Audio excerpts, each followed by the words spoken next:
Can you cruise with your pet? What are your options? I'm Gary Bembridge. This is another of my cruising tips for travelers. I'm asked a surprisingly large amount of times how you can, or if you can, cruise with your pet. So I'm going to tell you 6 options that you have if that's something that you want to do. The first and easiest way to go cruising with your pet is to go on a Cunard Queen Mary 2 transatlantic crossing. It's the only ship in the world today that actually has kennels on board. They have 22 kennels. They can take dogs and they can take cats, no birds or any other type of animals. However, there is quite a lot of cost associated with that. If you want to hire a lower kennel, that costs $1,000 for a crossing, and a crossing takes around about 7 days. If you want an upper kennel, it costs $800. Dogs are not allowed to share a kennel, so you'd have to buy one for each dog. Cats can share kennels. However, if you take a cat, you actually have to buy 2 kennels anyway, 2 kennels next to each other. So that's going to cost you at least $1,600 anyway, because one has to have the litter tray, one has the cat, but you can have 2 cats in there. There is a kennel master. They will also make sure that animals are walked, do their business, and then at set times of the day you can actually go up and then interact with your dog or your cats. There is quite a lot of restrictions though on just the area that you can take them out and about. It's extremely popular and you have to book at least 12 months to 18 months in advance. Also, what's very important is the kennels only operate on the transatlantic, so between Hamburg, Southampton, and New York, Southampton, and Hamburg. You can't go with pets any other time on Queen Mary 2. Your second key option is really in Europe, where there are a number of themed or certain cruise types where you're allowed to take pets. You can pretty much take pets on canal cruises, particularly in the UK and in France. So if you hire, for example, in the UK, you hire one of those canal longboats, you can normally take dogs and even a couple of dogs on those. And the same is true in France if you're chartering or hiring your own canal boat. So that's a key option, particularly if you're in Europe or perhaps you brought your dog over on the Queen Mary 2. So that's one of the easiest ways of cruising with pets. The other thing that you can do is there is on a river cruise boat called the MS Normandy. They do at certain times of the year cruises where they allow pets. So they do some Rhine cruises, they do some on the Moselle, so you can cruise, see some of the beautiful sights on the Rhine, the castles, etc. You can also experience some parts of Amsterdam. So that is your 2 key options in Europe, the MSC Normandy, where they run certain cruises from 4 to 8 days, or go on a canal barge where you're chartering it and you can take up to 4 dogs on some of them.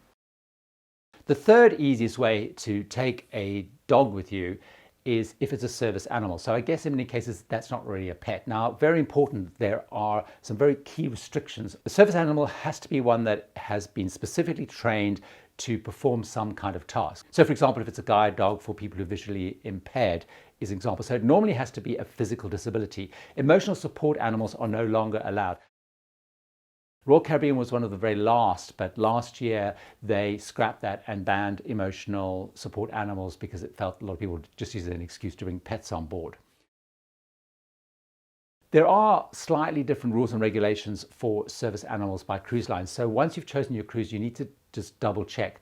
Some of them have varying degrees on how much notice you have to give, but normally you're going to have to provide some sort of documentation to show that they're a service animal, but not always, i.e. they're a registered service animal. You're going to have to show they've got all the inoculations. You're going to have to get all of the various port clearances to enable them to come on board.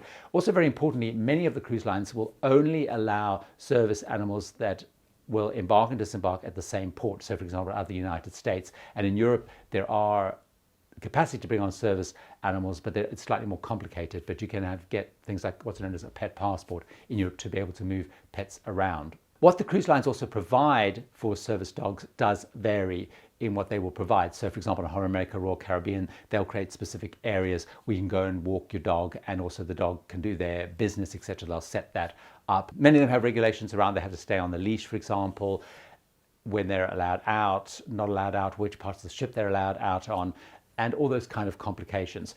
Very, very importantly though, emotional support animals are not allowed. And generally speaking, most cruise lines are only looking at dogs. If you do have a service dog, so perhaps you have epilepsy or some kind of medication needs blood sugar levels where dogs have been trained. Very importantly, also check whether the cruise lines will allow them. Many of them will allow them if they are registered as service dogs and they're very specifically trained for that. I mentioned earlier that many of the cruise lines require some sort of documentation to prove that they are a registered service animal. That's not true of all cruise lines. So you do find, certainly on some cruises, that people are basically either they've acquired a service license or they just claim that the dog is a service dog, but it's not always true. So I've been on cruises where it's questionable whether a dog really is a service dog or not. But certainly a service dog is one way that you can cruise with your pet. Another way that you can cruise with pets, perhaps that are not dogs and cats, is to be the captain of a cruise ship. There's two probably best known examples. One of the best documented of all is Captain Kate, who works for Celebrity. She has a very unusual looking cat which is called Bug Naked. This cat has become really famous in the cruising industry. In fact, she even runs for Bug Naked their own Instagram account. And certainly people get very excited about if Captain Kate is on board and if Bug Naked is on board as well. Bug's tough life. Living on the bridge. With a celebrity edge.